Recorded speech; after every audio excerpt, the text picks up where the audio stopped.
ये काफ़ी क्यूट और शॉर्ट सी स्टोरी होने वाली है। ज़रूर बताना कमेंट सेक्शन में कि कैसी लगी। Hey everyone, once again very warm welcome and welcome back to our channel blossoms of fiction. Okay, so ये एक Xian Wang one short fiction होने वाला है। ये बहुत शॉर्ट सा होगा। सो चलिए स्टार्ट करते हैं। ज़रूर से बताइएगा कैसा लगा, और चैनल को सब्सक्राइब नहीं किया है तो जल्दी से कर देना। सो ये एक वन शॉट है, जैसे मैंने बताया, तो ये बहुत शॉर्ट सा होगा। हमारी स्टोरी 2 लीड्स के आसपास घूमेगी। फर्स्ट मेन लीड वेवुशन, जो कि एक माफिया फैमिली से बिलोंग करता है। एक्सट्रीमली रूड पर्सन है, शेमलेस, और साथ ही में उससे कोई टक्कर और पंगा लेने की हिम्मत नहीं कर सकता। और अभी अभी वो गूसू कॉलेज में ट्रांसफ़र लेकर आया है। फैमिली बैकग्राउंड तो उसका माफियाज का है ही, साथ ही में उसका वो एक्सट्रीमली रूड नेचर और वो उसका डेंजरस ऑरा हर किसी को अपने सामने झुकने पर मजबूर कर देता है। आखिर वो एक है ही डोमिनेटिंग अल्फा। वहीं दूसरी तरफ हमारा लान वांग जी, जो कि एक नोबल फैमिली से बिलोंग करता है, जो कि लान फैमिली है, जो कि काफ़ी ज़्यादा रिच है, और वो गूसू यूनिवर्सिटी को ओन करती है। यानी 80% शेयर्स उस गूसू यूनिवर्सिटी में लांस के ही हैं। लान वांग जी एक कहें तो एक बुकवर्म है। हाँ, स्टडीज़ उसे बहुत ज़्यादा पसंद है। वो भी अभी बिज़नेस स्टडी कर रहा है, सेकेंड ईयर में है। एक्सट्रीमली पोलाइट पर्सन है और काफ़ी ज़्यादा ब्यूटीफुल भी है, जिसकी वजह से उससे उसकी कॉलेज के हर ओमेगा बहुत ज़्यादा चिढ़ता है, क्योंकि ज़्यादातर हर अल्फ़ा की नज़र लान वांग जी पर होती है। तो इस वजह से ज़्यादातर ओमेगास को ये बात बिल्कुल पसंद नहीं आती, और वो लोग कई दफ़ा लान वांग जी को बुली करने का ट्राई कर चुके हैं। लान वांग जी उन्हें कोई जवाब नहीं देता, लेकिन वो ओमेगास ज़्यादा कुछ कर भी नहीं पाते, क्योंकि वो कॉलेज ही लांस का है। और अभी अभी रिसेंटली वहाँ पर एक न्यू अल्फ़ा बॉय ट्रांसफ़र होकर आया है, जिसका नाम है वेवुशन। सो हम फर्स्ट सीन देखते हैं। फर्स्ट सीन में एक अल्फ़ा, जो कि एक लैम्बोर्गिनी से, जो कि बिल्कुल रेड कलर की थी, उससे बाहर निकलता है। उसके एक शोल्डर पर उसका ब्लैक कलर का बैग था। उसने एक ब्लैक कलर की शर्ट और उसके ऊपर ब्लैक कलर की ही पैंट पहनी हुई थी। काइंड ऑफ लग रहा था कि वो ब्लैक कलर से ऑब्सेस्ड है। और वो पर्सन जो कि कॉलेज के अंदर इंटर करता है, जैसा ही वो उस कॉलेज के अंदर इंटर करता है, लगभग हर ओमेगा की नज़र उस पर्सन पर आकर टिक चुकी थी। और उस अल्फ़ा को शायद ये अटेंशन अच्छी भी लग रही थी, और वो भी अपने उन मसल्स का फ्लेक्स करते हुए अपनी क्लास की तरफ बढ़ने लग जाता है। आज वो ट्रांसफ़र लेकर आया है और काइंड ऑफ उसका फर्स्ट डे है, और वो फर्स्ट डे ही इस कॉलेज के हर इंसान के बारे में जानता है। आखिर जानता भी क्यों ना होता, क्योंकि उसे आकर यहाँ पर अपनी इमेज जो अच्छी करनी थी, तो उसे ऑलरेडी यहाँ के हर इंसान की इन्फॉर्मेशन है कि कौन इंसान कहाँ से बिलोंग करता है, कौन रिच है, कौन पुअर है, कौन अच्छा है और कौन कैसा है। साथ ही में उसके मदर, हाँ, उसकी जो अल्फ़ा मदर हैं, उनने सारा इंतज़ाम कर दिया था कि विंग को कोई भी चीज़ करनी ना पड़े और वह डायरेक्टली जाकर अपनी क्लास अटेंड कर सके। तो विंग वही करने के लिए अपनी क्लास की तरफ जा रहा था, अपने उन मसल्स का अच्छे से फ्लेक्स करते हुए। और वहीं जैसे ही उस विंग के एक सीनियर ने, जिसका नाम वेंचाओ था, उसने देखा कि वो मेगा जो अभी कब से उन्हें देख रही थी, वो किसी और अल्फ़ा को देख रही हैं, तो काइंड ऑफ उन्हें ये अच्छा नहीं लगा। आखिर वेंचाओ भी वैन फैमिली से बिलोंग करता था, जो काफ़ी ज़्यादा रिच है, और वेंचाओ को लगता था कि यहाँ पर उसी का राज चलेगा, क्योंकि लान वांग जी, जो कि यहाँ पर 80% जो शेयर्स होल्ड करते हैं, उनका मतलब उनका बेटा होने के बावजूद वो यहाँ पर कभी भी बुली जैसी चीज़ें करता नहीं है। तो उसके बाद तो वेंचाओ आते हैं, वेंस आते हैं, और वो लोग समझते थे कि यहाँ पर उनका बाप का राज चल रहा है। और जैसे ही उन लोगों ने देखा कि विंग ने कुछ ओमेगास को विंग किया है, और वो ओमेगास जो कि बहुत तेज़ तेज़ ब्लश कर रही हैं, वेंचाओ से रहा नहीं गया। कैसे ये ओमेगास जो कुछ टाइम पहले उसे दे रही थी भाव, और अब ये लोग किसी और अल्फ़ा को भाव कैसे दे सकती हैं। और विंग के फीचर्स देखने के बाद वेंचाओ ये बात बहुत अच्छे से समझ चुका था कि आने वाले टाइम में उसे ज़्यादा अटेंशन मिलने वाली नहीं है। लेकिन अटेंशन तो उसे भी चाहिए थी ना, और अगर अभी उसने यहाँ पर कूल बनकर नहीं दिखाया तो सब लोग समझेंगे कि वेंचाओ कूल नहीं है। वेंचाओ को अपनी दादागिरी भी तो दिखानी थी ना, और उसे इस नए लड़के को बताना भी था कि उसे अपनी औकात में रहना चाहिए। ये सोचता हुआ वेंचाओ उस न्यू लड़के के पास यानी न्यू अल्फ़ा के पास बढ़ता है। विंग जो कि अभी बहुत अच्छे तरीके से अपनी क्लास में जा रहा था लोगों से फ्लर्ट करते हुए, उसके कदम रुक जाते हैं जैसे ही उसे फील होता है कि किसी पर्सन ने उसके हेयर्स को टाइटली ग्रैब कर लिया है। विंग की मुट्ठियाँ टाइट हो जाती हैं और वो डायरेक्टली अपने हेयर्स पर जिस पर्सन ने उस हेयर्स को ग्रैब किया था उसी पर्सन का हाथ पकड़ता है। वो फ़ौरन से उसके हाथ को उसके बैक के पीछे ट्विस्ट कर देता है और वेंचाओ जो कि बहुत तेज़ तेज़ चिल्लाने लग जाता है। विंग टर्न होकर उस पर्सन की तरफ देखता है, उसका फेस देखता है। अब विंग के हाथों में उस पर्सन का हाथ था, फिंगर्स थी, और विंग ने वेंचाओ के उन फिंगर्स को बिल्कुल ट्विस्ट कर दिया था जिससे काफ़ी तेज़ आवाज़ हुई थी। एक तो वेंचाओ के काफ़ी तेज़ चिल्लाने की आवाज़ और दूसरी उसके उन फिंगर्स के टूटने की आवाज़। और वहीं विंग जो कि अभी उसको घूर कर देख रहा था वेंचाओ को, उसकी नज़रें कहीं अटक गईं जहाँ पर एक ओमेगा अपने हाथों में कुछ बुक्स लिए अपने शोल्डर पर उस बैग को हैंग किए, जो कि अपने उन फैंसी से स्पेक्स को ठीक करते हुए आगे बढ़ रहा था। उसकी नज़रें उसकी उन बुक्स पर थी जिसे वो घुमा घुमा कर देख रहा था, और मानो यहाँ पर उसे कोई भी इंटरेस्ट ही ना हो। वो ओमेगा जिसने एक वाइट कलर की शर्ट पहनी हुई थी, उस पर बिल्कुल डार्क ब्राउन कलर की पैंट पहनी हुई थी, उसके वो फैंसी से स्पेक्स जिसके अंदर उनकी गोल्डन आईज जो कि बहुत ब्यूटीफुल लग रही थी। विंग उस ओमेगा से लगभग कुछ ही दूर था। वो ओमेगा उस डोर से एंटर करता है और बगैर किसी को कोई अटेंशन पे करे अपने उसी बैग के साथ चलने लग जाता है। उसके वो सिल्की हेयर्स जो उसके फोरहेड पर आ रहे थे, वो अपने एक हाथ से उन हेयर्स को थोड़ा थोड़ा पीछे कर रहा था, जो कि उसकी उन ब्यूटीफुल आईज़ को थोड़ा डिस्टर्ब कर रहे थे, बार बार उसकी उन आँखों पर आकर। और वो ओमेगा जो थोड़ा सा फ्रस्ट्रेट होता हुआ उन हेयर्स को बार बार पीछे की तरफ कर रहा था। विंग को लग रहा था कि वो वेंचाओ की चीखों की आवाज़ नहीं सुन रहा, बल्कि एक स्वीट सी मेलोडी जो कि हर तरफ बजना स्टार्ट हो चुकी है। विंग की नज़रें उस ओमेगा पर थीं जो थोड़ा सा फ्रस्ट्रेट होता हुआ हल्का हल्का मुंह बनाता हुआ अपनी उन बुक्स को देख रहा था। वो चलते हुए किसी से टकरा गया, और जैसे ही वो किसी से टकराया उसकी बुक्स नीचे गिर गई। उस ओमेगा ने सामने दूसरे ओमेगा की तरफ देखा और फिर हल्का सा कुछ कहा। वुशन उतने दूर से भी उसकी आवाज़ शायद सुन सकता था। उसने कहा सॉरी, और फिर वो कहता हुआ दोबारा से उन बुक्स को कलेक्ट करने लग गया। साथ ही में उसका एक हाथ जो बार बार उसके उन सिल्की हेयर्स को उसके एयर्स के पीछे टक करने में लगा था, जो कि नाकाम कोशिश कर रहा था। और उसने अपनी सारी बुक्स को उठाया और फिर दोबारा से वो अपनी क्लास की तरफ बढ़ गया। इससे पहले कि वो अपनी क्लास के अंदर जाता, उसके कदम वहीं थम गए इतनी तेज़ तेज़ किसी के चिल्लाने की आवाज़ें सुनकर। वांगजी ने अपनी नज़रें घुमाई और उस भीड़ में देखा। वुशन की तो मानो सांसें ही रुक गई हों। वुशन की वो ग्रे आइज़ वांगजी के उन गोल्डन आइज से मिली। वुशन तो मानो कुछ सेकंड के लिए वहीं थम गया और रुक गया। वो मेलोडी जो कि और तेज़ तेज़ बजने लग गई, और बस वुशन जो कि उधर ही देखने लग गया।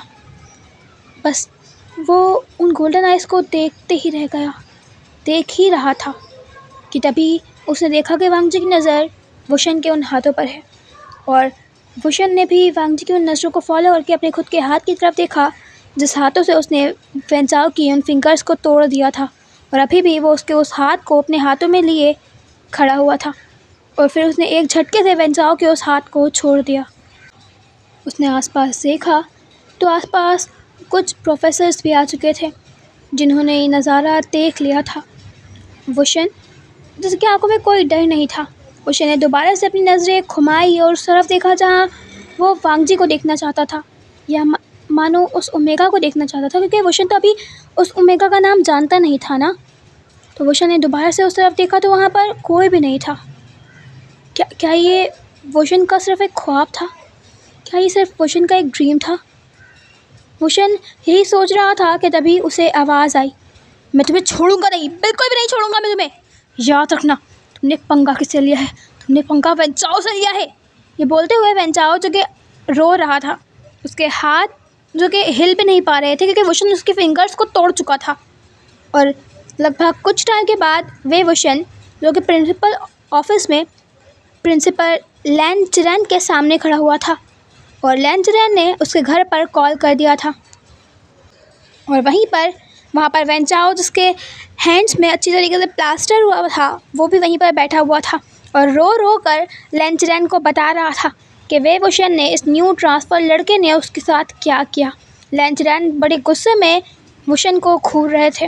वुशन को मानो कोई फ़र्क नहीं पड़ रहा था और वो आराम से वहीं पर खड़ा हुआ लैन चिरैन को देख रहा था। लैन चिरैन ने कहा, लड़के, तुमने ये किया क्यों है? यही सीखा है तुमने? अगर ऐसा चलता रहा ना, तुम इस कॉलेज में पढ़ भी नहीं पाओगे। ये बोलकर लैन चिरैन जो कि घूर रहे थे वुशन को। वुशन ने अभी भी कुछ नहीं कहा और फिर धीरे से उसने कहा, इसने मेरे हेयर्स को टच किया था। इतना वुशन का कहना था कि लैन चिरैन का गुस्सा जो कि 7वें आसमान पे जा चुका था। उन्होंने कहा, तो उसने सिर्फ तुम्हारे हेयर्स को टच किया था और तुमने उसके फिंगर्स तोड़ दी? तुम सब्र करो। ये बोलते हुए उन्होंने उस लड़के यानी उस न्यू ट्रांसफ़र लड़के के सारे कॉल रिकॉर्ड्स निकलवाए एंड देन उसके पेरेंट्स का नंबर निकलवा कर उसके घर पर फ़ोन करवा दिया। और वुशन जो कि खामोशी से सब कुछ देख रहा था, सब कुछ, और कुछ भी नहीं बोल रहा था। कुछ टाइम के बाद वेंचाओ के डैड वैन रोहान वहाँ पर पहुँच चुके थे अपने इस सन की इस हालत को सुनने के बाद। और वहीं वुशन जो कि भी इंतज़ार कर रहा था कि उसकी मॉम्स कब आएंगी, और वो चुप से वहीं पर खड़ा हुआ बस यही सोच रहा था कि क्रिस्टल और फेक कब आएंगी।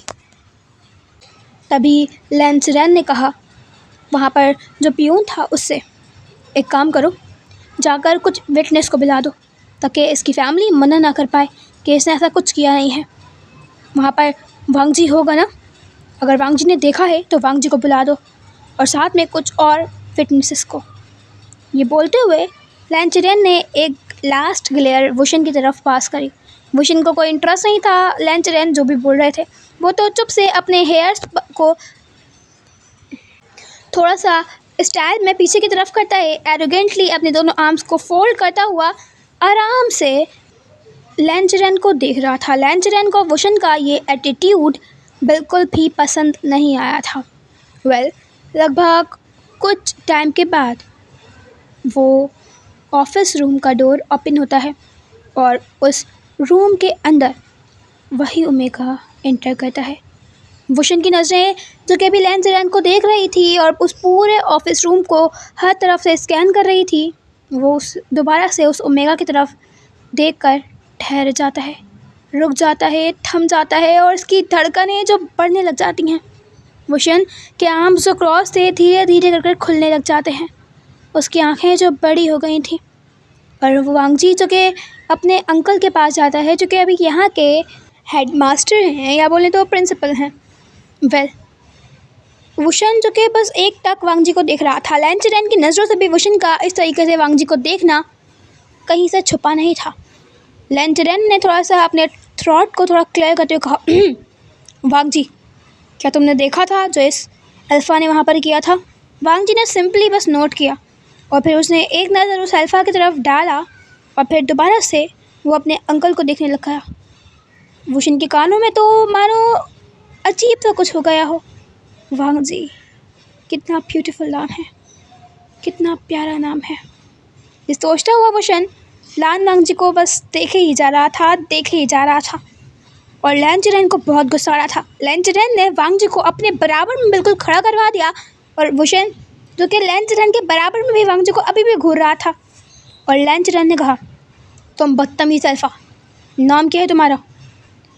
वुशन मानो इस आवाज़ से बिल्कुल शॉक हो गया हो और फिर वो हल्का सा फ्लिंच करते हुए लैन चिरैन की तरफ देखता है, बिकॉज अभी तो वो इस क्यूट से, लिटिल से, ब्यूटीफुल से, इतने अडोरेबल ओमेगा को देखने में बिल्कुल बिजी हो चुका था।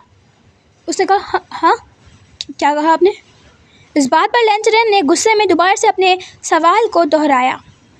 मैंने कहा कि नाम क्या है तुम्हारा?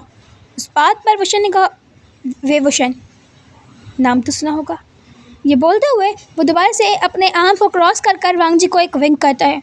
वांग जी जो कि अभी वुशन को देख रहा था, उसने अपनी नज़रों को घुमा लिया और फिर अपनी नज़रों को घुमाते हुए उसने अपनी आइज़ को रोल किया। वुशन के दिल में ये अदा ठार से लगी थी। उसे लगा था कि उसका दिल जो कि गार्डन हो गया है। वुशन ने धीरे से कहा, उफ, तुम्हारी ये अदा। उसने स्लो कहा था ताकि कोई सुन ना सके, और वाकई में कोई सुन भी नहीं पाया था। लगभग 5 मिनट्स के बाद उस ऑफिस रूम का डोर ओपन होता है। दोबारा से 2 लेडीज़ अंदर आती हैं। एक लेडी क्रिस्टल, जिसका ऑरा वाकई में काफ़ी डेंजरस था। उसने कम्प्लीटली फॉर्मल अटायर वेयर किया हुआ था और वो आती है, लेंचरन को एक दफ़ा देखती है। लेंचरन से पहले उनको कुछ बोलते बैठने का बोलते वो खुद ही क्रिस्टल आकर चेयर पर बैठ चुकी थी। उसने एक चेयर को पुल किया जिस पर फी भी आकर, जो कि काफ़ी क्यूट थी, वो बैठ चुकी थी। वो लोग अपनी मिडिल एज में थे, लेकिन देखने के बाद भी ऐसा अंदाज़ा लगाया जा नहीं सकता था कि वो लोग ज़्यादा ओल्ड होंगे, बिकॉज उनके हेयर्स अभी भी कम्प्लीटली ब्लैक थे। फेस पर एक भी रिंकल नहीं था। क्रिस्टल जो कि एक अल्फ़ा थी, उसका ऑरा तो वाकई में काफ़ी ज़्यादा डेंजरस था कि एक पल को तो लेंचरन ने भी गल्प कर लिया। वांग जी भी क्रिस्टल के उस ऑरा का देख रहा था, क्योंकि क्रिस्टल जो कि एक फॉर्मल अटायर में आई थी, हाथ में एक ब्लैक कलर की बहुत एक्सपेंसिव सी वॉच पहने, फेस पर नो एक्सप्रेशन। देखने में ही पता चल रहा था कि क्रिस्टल जो कि वे वुशन की मदर है, अल्फ़ा मदर। क्रिस्टल ने लेंचरन की तरफ देखते हुए कहा, क्या बात है, आपने हमें बुलाया? ये बोलते हुए उन्होंने वे वुशन की तरफ देखा। वुशन जिसने एक नोट किया, और फिर क्रिस्टल जिसने फे की तरफ देखा। फे ने एक बहुत पोलाइट से स्माइल करते हुए क्रिस्टल के हाथ पे हाथ रखा कि अपनी ऐसी आवाज़ यहाँ पर यूज़ मत करो। और क्रिस्टल की इस एक्शन पर वुशन ने भी कुछ कहा नहीं। वेल, फे जिसने बहुत पोलाइटली तरीके से पूछा, कुछ हुआ है क्या? विंग ने कुछ किया है? इस बात पर लेंचरन जो कि थोड़ा सा डर गए थे क्रिस्टल की इस आवाज़ पर, इस एटीट्यूड पर, उन्होंने थोड़ा सा अपने थ्रोट को यानी गले को थोड़ा सा साफ करते कहा, आपके बेटे ने यहाँ पर एक किसी अल्फ़ा की फिंगर्स को तोड़ दिया है, सिर्फ इसलिए कि उसने उसके हेयर्स को टच कर लिया था। इस पर फेई और क्रिस्टल कुछ टाइम के लिए खामोश हो गए और बस उन्होंने एक नज़र उस सामने बैठे अल्फ़ा की तरफ देखा और वो समझ चुके थे कि ये वैन चाओ है। हाँ, वैन चाओ जो कि वैन रोहान का वन एंड ओनली सन है। और फिर क्रिस्टल ने दोबारा से अपनी नज़रें घुमाकर लेंचरन की तरफ देखा। लेंचरन को लगा कि शायद क्रिस्टल उनकी बातों पर बिलीव नहीं कर रही है, तो लेंचरन ने कहा, ऐसा हुआ है वेंजिंग, और तुम वांग जी बताओ इनको कि क्या इसने ऐसा किया है। इस अल्फ़ा ने वैन चाओ की सारी फिंगर्स को तोड़ दिया है। और वांग जी ने भी नोट किया और कहा, यस, ऐसा ही हुआ है। वुशन के दिल पर तो मानो ये तीर की तरह चला था। नहीं, वांग जी ने क्या कहा ये नहीं, बल्कि वांग जी की वो आवाज़, इतनी पोलाइट, इतनी काम आवाज़ वुशन के दिल पर लगी थी। फेई ने एक दफ़ा वुशन की तरफ देखा और फेई की आंखें जो थोड़ी सी डार्क हो चुकी थी। अभी जो इतना पोलाइट फेई थी, वो पोलाइटनेस फेई की आंखों से जा चुकी थी, वो हल्की सी स्माइल भी फेई के लिप से जा चुकी थी। उसने कहा, विंग ने अपनी मदर की तरफ देखा और कहा, यस मॉम। इस पर फेई ने कहा, तुमने उसकी फिंगर्स ब्रेक करी क्यों? विंग, तुमने उसके हाथ क्यों नहीं तोड़े? इतना कहना था कि लेंचरन जो कि बड़ी बड़ी आंखें कर कर फेई की तरफ देख रहे थे। विंग ने कहा, मदर, अगर मैं उसके हाथ तोड़ देता तो उसे रिकवर होने में काफ़ी टाइम लगता। फेई ने कहा, उसने तुम्हारे हेयर्स को टच करने की कोशिश की थी विंग, तुमने उसके हाथ क्यों नहीं तोड़े? लेंचरन तो मानो सदमे में आकर फेई को देख रहे थे, जो अब इतनी पोलाइट, इतनी क्यूट बनी वहाँ पर बैठी हुई थी। वांग जी कुछ अलग नहीं था, वांग जी भी शौक था। वो भी शॉकिंगली विंग और फेई को देख रहा था। क्रिस्टल, जिसने कहा फेई। फेई चुप हो गई और फिर क्रिस्टल ने विंग की तरफ देखा और कहा, विंग, सच बताऊं तो मुझे तुमसे ये उम्मीद बिल्कुल भी नहीं थी। ये बोलते हुए क्रिस्टल ने एक ग्लेयर विंग को पास किया। इस पर लैंसरेन की सांसों में सांस आए कि एटलीस्ट कोई एक पर्सन तो है जो इनकी फैमिली में ठीक है। पर क्रिस्टल ने आगे जो कहा, क्रिस्टल ने कहा, उसने तुम्हारे हेयर्स को टच करने की कोशिश करी थी, तो अभी तक वो यहाँ पर जिंदा सांसें क्यों ले रहा है विंग? तुम्हारी गन कहाँ है? इतना सुनना था कि लैंसरेन, जो कि अभी चेयर पर बैठे हुए क्रिस्टल के आगे बोलने का इंतज़ार कर रहे थे, वो धड़ाम से पीछे की तरफ उस चेयर से गिर चुके थे। लिटरली में वो उस चेयर में पीछे की तरफ गिर चुके थे। वांगजी, जो कि हड़बड़ा गया था, उसने अपने अंकल को जल्दी से उठाया, जिनके बैक में बहुत ज़ोर से चोट लगी थी। उन्होंने सबने फिर लैंसरेन की तरफ देखा। वुशन ने भी लैंसरेन की तरफ देखा। बेचारा वैन-चाओ जो कि सदमे में आ चुका था, और वैन-चाओ ने तो अब अपने फादर को देखा था। वैन-चाओ ने अब वैन रोहान की तरफ देखा तो था, जो पसीने में बिल्कुल तरबदर हो रहा था, बिल्कुल स्वेटिंग हम उसे हो जा रही थी। वैन-चाओ को समझ नहीं आया कि उसके फादर ऐसा रिएक्ट कब से कर क्यों रहे हैं। वैन-चाओ ने अपने फादर की तरफ देखा और कहा, फादर, कुछ हुआ है? इतना कहा था कि वैन-चाओ के हाथों को टाइटली वैन रोहान ने पकड़ के कहा, ये क्रिस्टल है, माफिया वर्ल्ड की क्वीन। इतना कहना था कि वैन-चाओ की आंखें बड़ी हो गई और उसने क्रिस्टल की तरफ देखा, जो कि ऑफ कोर्स किसी बगैर एक्सप्रेशन के लैंसरेन की तरफ देख रही थी। वांगजी, जो कि जल्दी जल्दी लैंसरेन को उठाकर उस चेयर पर बिठाता है और घूर घूर कर उन तीनों की तरफ देख रहा था। कितनी अजीब फैमिली है। लैंसरेन, जो कि सदमे में आकर हर तरफ देख रहे थे। वांगजी, जो कि पैनिक कर चुका था। वांगजी ने कहा, एक्सक्यूज मी मैम। इतना कहा था कि क्रिस्टल और फेई और साथ में वुशन की तो अटेंशन पहले से ही उस पर थी। वांगजी ने कहा, बस हेयर्स टच करे थे, लेकिन क्या बोल रहे हैं आप? इस बात पर क्रिस्टल ने वांगजी की तरफ एक आईब्रो रेस करते हुए देखा और कहा, हेयर्स टच करे थे, मेरे वन एंड ओनली चाइल्ड के हेयर्स को टच करा था। वांगजी, जो कि बस क्रिस्टल की तरफ देख रहा था, उससे क्रिस्टल को कुछ बोला ही नहीं जा रहा था, बिकॉज क्रिस्टल का ऑरा ही इतना खतरनाक था। फेई और क्रिस्टल एक दफ़ा वांगजी को देखती हैं और एक दफ़ा विंग को देखती हैं, और वहीं वांगजी, जो कि अपने अंकल को थोड़ा ठीक करने में लगा हुआ था, यानी उनको पानी दे रहा था और फ़ौरन से उनसे पूछ रहा था, अंकल आप ठीक हैं? शुशु, आप ठीक हैं ना? बेचारे अंकल, जिनकी सांसें बहुत तेज़ तेज़ चल रही थी सब सुनने के बाद। और जब वैन रोहान ने कहा था क्रिस्टल माफिया क्वीन, वैसा ही लैंसरेन की जो सांसें ऊपर के ऊपर नीचे की नीचे रह चुकी थी, बिकॉज उन्होंने वैन रोहान की ये बात सुन ली थी। और वहीं क्रिस्टल और फेई ने कहा, कोई और काम था आपको? इस पर लैंसरेन ने अपने हेड को बार बार नो में शेक किया कि उन्हें कोई भी काम नहीं था। क्रिस्टल आराम से उठी और फिर उसने फ़ौरन से एक गन अपने पास से निकाला और वुशन के हाथों में रख दिया और कहा, नेक्स्ट टाइम से इतनी लापरवाही में देखो ना, अपनी गन अपने साथ रखा करो। ये बोलते हुए क्रिस्टल, जो कि बाहर निकल गई और उसके पीछे पीछे फेई भी निकल गई। बाकी वांगजी और लैंसरेन साथ में वैन-चाओ और वैन रोहान वुशन के हाथों में उस पकड़ी हुई गन को देख रहे थे। वुशन ने एक दफ़ा उस गन को देखा और फिर उसे थोड़ा सा घुमाते हुए अपने उस पैंट पॉकेट में अच्छे से फिट कर लिया, यानी डाल लिया, और अपनी मदर्स के पीछे वो बाहर निकल गया। बाकी पीछे खड़े सब तो शौक ही थे।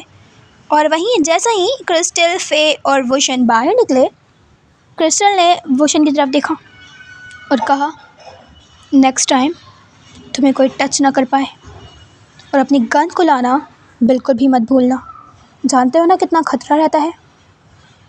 वुशन ने नोट किया और कहा, यस मदर, मुझे लगा था ज़रूरत नहीं पड़ेगी। इस पर क्रिस्टल ने एक दफ़ा वुशन को घूरा।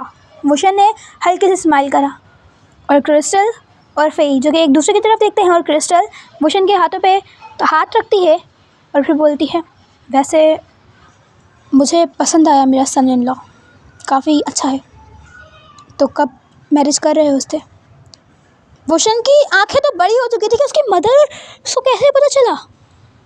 और वहीं फेई ने स्माइल कर कहा, ज़्यादा परेशान मत करना उसे, वरना मैं तुम्हें छोड़ूंगी नहीं। ये बोलते हुए वो दोनों वहाँ से निकल चुकी थी और वुशन जो कि शॉकिंगली अपनी मदर्स को देख रहा था।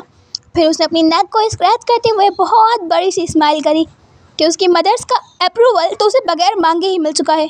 और वहीं ऑफिस रूम के अंदर वांग जी जो कि कब से लैन जिरैन को ठीक करने में लगा हुआ था, लगभग 4 ग्लास यानी 4 ग्लास पानी वुशन और क्रिस्टल और फे के जाने के बाद लैन जिरैन पी चुके थे। उन्होंने वांग जी की तरफ देखते हुए कहा, लान वांग जी तुम उनसे दूर रहोगे, बहुत दूर रहना, बहुत खतरनाक लोग हैं वो। वहीं वेन रूहान जो कि अपने बच्चे को उठाकर वहाँ से जा चुके थे, वो भी रास्ते भर में ही वेन चाओ को समझा रहे थे कि उन्हें वुशन से दूर रहना है, बहुत दूर रहना है और उससे पंगा लेने की तो हिम्मत भी मत करना। और वहीं हम देखते हैं लैन चिरैन का सीन, जो कि वांग जी को समझा रहे थे कि उन्हें भी वे वुशन से दूर रहना है, जितना दूर हो सके उतना दूर रहना है, क्योंकि लैन चिरैन ये समझ रहे थे कि वुशन कब से वांग जी को देख रहा है तो कुछ तो दाल में काला है। और वैसे भी उन्हें कोई भरोसा नहीं है इन माफियाज पर। लान वांग जी जो कि अपने अंकल को मेडिकल रूम में लेके जाने के बाद अपनी क्लास की तरफ बढ़ जाता है, बिकॉज उसके अंकल जो चेयर से गिरे थे काफ़ी बुरा उन्हें बैक में चोट लग चुका था। जैसे ही वांग जी क्लास के अंदर एंटर करता है, वो फ़ौरन से वुशन की तरफ देखता है जो कि उसकी सीट के पीछे वाली सीट पर ही बैठा हुआ था। वांग जी जो कि वुशन को ज़्यादा ध्यान ना देते हुए फ़ौरन से आकर अपने चेयर पर बैठ जाता है और अपनी बुक्स को अरेंज करने लग जाता है। वुशन जो कि एक तक अभी भी वांग जी को देख रहा था। वांग जी को तो पता भी नहीं था बेचारे को, वुशन अपनी मदर से अप्रूवल ले चुका था, अपने सपने सजा चुका था कि उसे मैरिज कहाँ करनी है, उसके हनीमून कहाँ होगा, सब सोच चुका था वो। वहीं हमारा बेचारा वांग जी जो अभी तक इसके बारे में कुछ भी जानता ही नहीं था, वो तो आराम से अपनी बुक्स को खोलकर बैठा हुआ था। और वहीं वुशन जिसने अपनी एक फिंगर को लिया और धीरे से वांग जी के शोल्डर पर टैप टैप टैप किया। वांग जी जिसने अपनी बुक को बंद करते हुए वुशन को घूर कर देखा। वुशन ने कहा, वैसे तुम्हारा नाम क्या है? वांग जी का नाम वुशन जानता था, बट वो फिर भी पूछ रहा था। वांग जी ने एक दफ़ा वुशन को देखा और कहा, तुमसे मतलब? ये बोलता हुआ दोबारा से वो अपनी बुक को खोल चुका था। वुशन ने दोबारा से वांग जी के शोल्डर पर टैप टैप टैप किया और वही वांग जी जिसने फिर से वुशन की तरफ अननोइंगली देखा। वुशन ने कहा, हम अब एक क्लास में हैं, इतना तो पता होना चाहिए ना। तुम्हारा नाम क्या है? वुशन खुद हैरान था कि वो इतना पोलाइटली किसी से कैसे बात कर सकता है, बट वो कर रहा था। वांग जी ने कहा, लान वांग जी। ये बोलता हुआ वो दोबारा से अपनी बुक्स को खोलकर बैठ चुका था और फिर से उसे किसी के टैप टैप टैप करने की फील हुआ, तो उसे फिर से घूर कर वुशन की तरफ देखा और कहा, व्हाट? वुशन ने कहा, तुम्हारी एज क्या है, एज? वांग जी ने कहा, तुमसे मतलब, प्लीज़ अपना काम करो। ये बोलकर वो दोबारा आगे घूम चुका था, लेकिन फिर से उसे टैप टैप टैप हुआ तो वो घूर कर वुशन की तरफ देखने लग गया। उसने कहा, क्या है? वुशन ने कहा, बता दो ना, मतलब बता दो, अगर तुम मुझसे बड़े हो गए मैं तुम्हें घका बोलूँगा। इस बात पर वांग जी ने अपनी आंखों को टाइटली बंद करा और खोला और कहा, मैं 19 ईयर्स ओल्ड हूँ, ठीक है? ये बोलकर वो दोबारा से अपनी बुक को खोल कर बैठ चुका था कि फिर से उसे टैप टैप टैप करने का फील हुआ। वांग जी जो कि खड़ा हो चुका था, वो खड़ा हुआ, टर्न हुआ, उसने वुशन की तरफ देखा। वुशन ने एक सिली सी स्माइल करते हुए कहा, ओह मैं भी 19 का हूँ, सेम पिंच। ये बोलते हुए वो सिली सी स्माइल पास कर रहा था वांग जी के उस ग्लेयर पर। वांग जी को तो मानो इतना गुस्सा आ रहा था कि उसके पूरी बॉडी में वोल्केनोस लग रहा था कि ब्लास्ट कर रहे हों, बट उसने खुद पर कंट्रोल किया क्योंकि उसके अंकल ने कहा था कि इस लड़के से दूर रहना है, इस लड़के के साथ कुछ भी नहीं करना, तो वो चुप से बैठ गया और फिर से अपनी बुक को खोलता कि इससे पहले उसे फिर से टैप टैप टैप फील हुआ। इस दफ़ा उसने पीछे नहीं मुड़ा, बिल्कुल भी वो पीछे मुड़ा ही नहीं। उसे अपने बैग को उठाया, सारी बुक्स को कलेक्ट किया, उसे क्लास ही अटेंड नहीं किया, वोट कर वहाँ से बाहर चला गया। चूँकि अभी तक क्लास अटेंड हुई नहीं थी और लान वांग जी हमेशा काफ़ी जल्दी आता है, ताकि वो एक दफ़ा रिविज़न कर सके। और वुशन जो कि बस वांग जी के उस बैग को देखता ही रह गया, क्योंकि वांग जी वहाँ से जा चुका था। और वुशन अभी भी सिली अपनी वो स्माइल लिए उस डोर को देख रहा था जहाँ से वांग जी अभी गया था। अब ऐसे करते करते लगभग 2 मंथ्स गुजर चुके थे और वुशन जो कि वांग जी से ज़्यादा बात करने की कोशिश किया करता था, हर वक्त उसके आसपास मंडराना, उसके आगे पीछे घूमना, उसको जो अल्फ़ा देखे उनको पीट दिया करता था। जो ज़्यादातर वांग जी से क्लोज होने की कोशिश किया करते थे, वुशन उन्हें डरा धमका कर दूर भेज दिया करता था। लान वांग जी को ये चीज़ पसंद आने लग गई थी कि अब कोई फालतू का अल्फ़ा उसके आसपास घूमता नहीं है और वे वुशन जो कि उसके आसपास हमेशा घूमता रहता था। वांग जी, तुम्हें कोल्ड कॉफ़ी पीनी है? वांग जी, ये वाला जूस अच्छा है। वांग जी खाकर देखो। वांग जी, मुझे पता है तुम्हें सैलेड पसंद है। वांग जी, ये वाली वेजिटेबल्स अच्छी नहीं होती। वांग जी, कभी स्पाइस ट्राई करके देखो।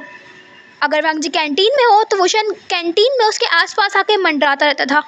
बाकी कोई अल्फ़ा जो कि वांग जी के आसपास घूमा करते थे, वो अब उतना नहीं घूमते थे, बिकॉज वो जानते थे कि अगर वो वांग जी के आसपास भी नज़र आए तो वुशन उन्हें छोड़ेगा नहीं।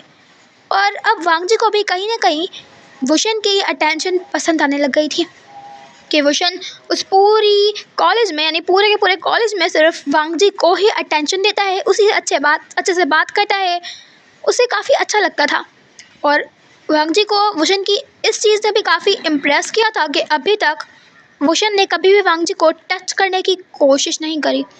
कभी गलती से कुछ सामान उठाते हुए उनके हाथ टच हो जाएं तो वो बात अलग है, लेकिन कभी खुद से वुशन ने इस बात का इनिशिएट नहीं लिया कि वो खुद से ऐसा करने की कोशिश करे।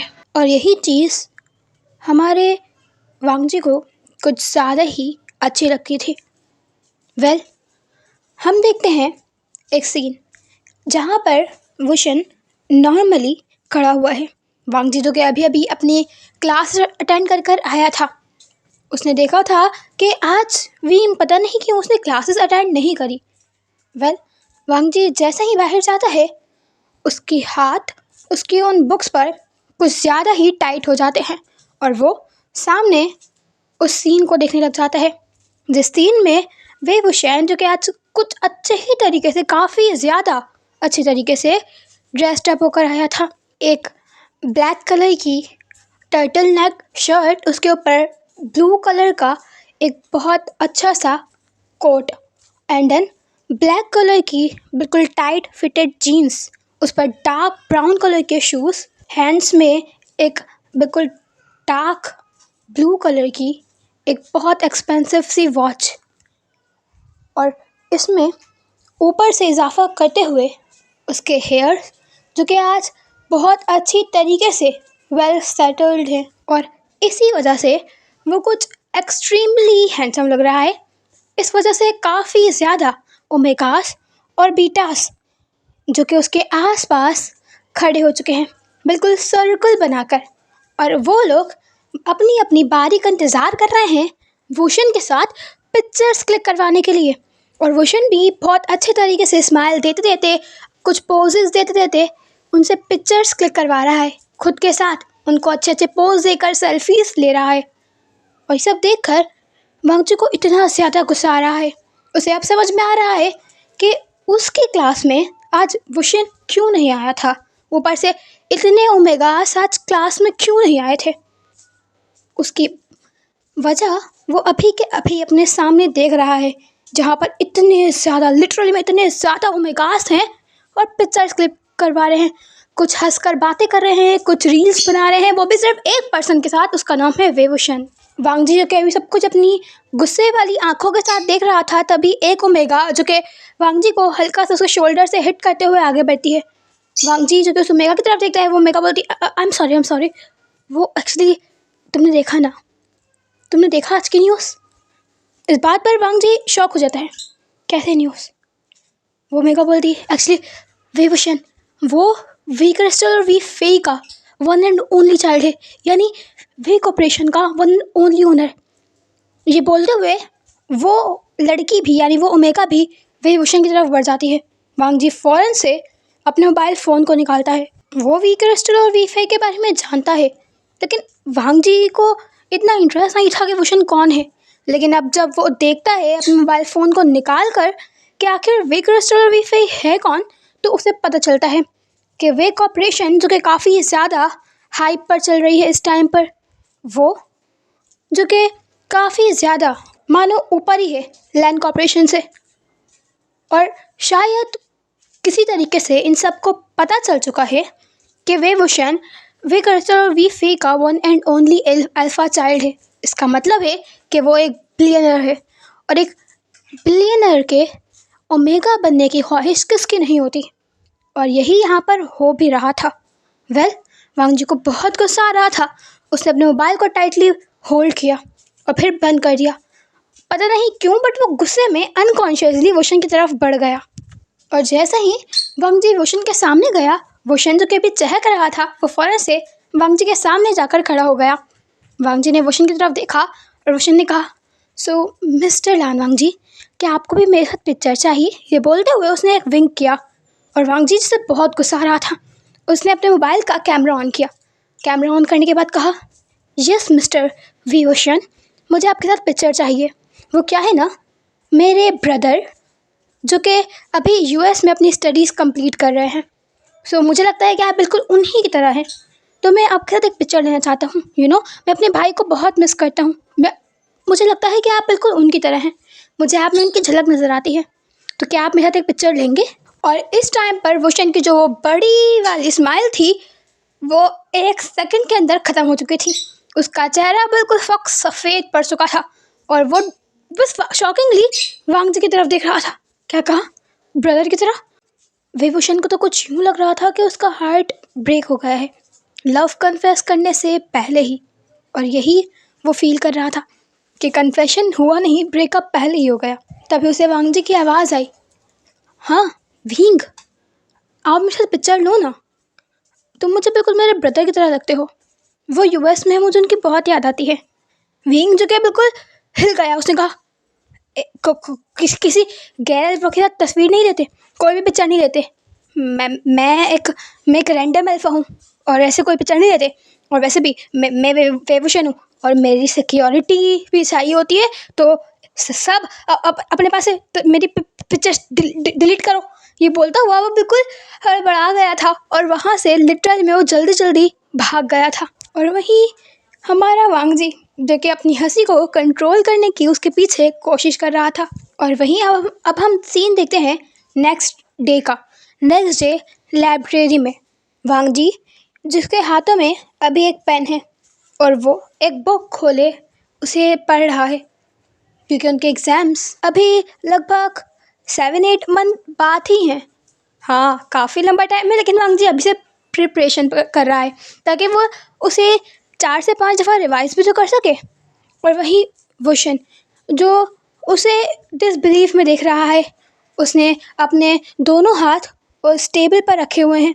वो भी वांग जी के सामने ही बैठा हुआ है, और बार कह रहा है, लंजा बस करो, बस करो ना, तुम 2 घंटे से पढ़ रहे हो, अब बस कर दो। लंजा लंजा बस करो ना। और वही वांग जी जिसने अब घूर कर वोशन को देखा, ये 6th ग्लेयर थी जो वो वोशन को दे चुका था। उसने कहा, तुम भी पढ़ लो, वरना अपना सारा एम्पायर तो तुम दबा ही दोगे। उसके बाद तुम रिक्शा चलाना। इस पर वोशन ने कहा, हाँ ये बात ठीक है, मैं रिक्शा चलाऊँगा, और तुम मेरे साथ बैठकर कस्टमर्स को बुलाना। हम दोनों एक अच्छी सी फैमिली बनाएंगे रिक्शा चलाकर। क्यों, रिक्शे से इतने पैसे तो आ ही जाएंगे। और वहीं वांग जी जो बस वे वोशन को क्लियर पास कर रहा था। और इस बात पर वोशन ने कहा कि फिर बाद में हम टैक्सी खरीद लेंगे। वांग जी के पास एक वोशन को डेथ क्लियर पास करता हुआ, अपनी सारी बुक्स को कलेक्ट करता हुआ वहाँ से उठकर जा चुका था। और वहीं हमारा वे वोशन जो कि वांग जी को जाता हुआ देखते हुए हंस रहा था। और वहीं अब हम एक और सीन देखते हैं, जहाँ पर सारी मेट्स जो कि किचन के बाहर खड़ी हुई हैं। ये है वे मैंशन, और सारी मेट्स किचन के बाहर एक दूसरे से कुछ खुसर पुसर बातें कर रही हैं, एक दूसरे के कानों में विस्पर कर रही हैं। और वहीं हेड सर्वेंट जो कि काफ़ी ज़्यादा डरी हुई है, और पूरे घर में कभी यहाँ से वहाँ चक्कर काट रही है, क्योंकि इस टाइम पर वी फे जो कि एक ओमेगा हैं, वो गई हुई हैं अभी शॉपिंग पर। और वहीं वी क्रिस्टल जो कि एक अल्फ़ा है, वो अभी अपने कॉर्पोरेशन में है, यानी वे कॉर्पोरेशन में है। एंड लकीली इस टाइम पर घर में सिर्फ एक ही पर्सन है जिसका नाम है वेवुशन, जो कि किचन के अंदर है। और वहीं बाकी सारी सर्वेंट्स को, मेड्स को वो बाहर भगा चुके हैं और अभी अंदर से कुछ फिर से टूटने की आवाज़ें आ रही हैं। हाँ, ये लगभग 40 मिनट से यही चल रहा है। ये सारे मेड्स जो कि एक दूसरे के कानों में बातें कर रहे हैं कि अंदर उनके यंग मास्टर ना जाने क्या कर रहे हैं। शायद लाइफ में सेकंड टाइम वो किचन के अंदर गए हैं। फर्स्ट टाइम उनकी मदर उन्हें खुद लेकर गई थी उनसे बातें करते करते, और अभी सेकंड टाइम वो खुद गए हैं, वो भी अकेले, वो भी किचन के अंदर। और यहाँ से कब से कुछ ना कुछ टूटने की आवाज़ें आ रही हैं, या उनके यंग मास्टर की किसी को कर्ज करने की या चिल्लाने की आवाज़ें आ रही हैं।